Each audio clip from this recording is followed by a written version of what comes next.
Jeg hedder Tommy Mikkelsen, og jeg er forstander her på Vojens Gymnastik- og Idrætsefterskole. Vi er en skole med 171 glade unge mennesker. Her ved os, der har alle elever gymnastik, og de har også et linjefag i enten håndbold, fodbold, badminton, rytmisk gymnastik, spring, fodboldspring eller i vores nye linje kunstskøjteløb.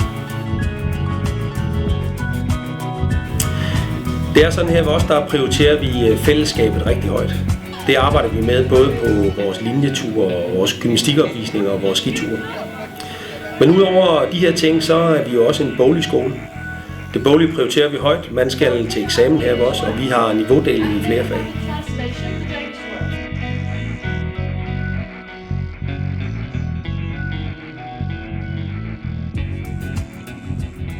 Hvis det her, og det kunne være noget for dig, hvis du synes, det her fællesskab kunne være værd at prøve, så synes jeg, du skal se med her.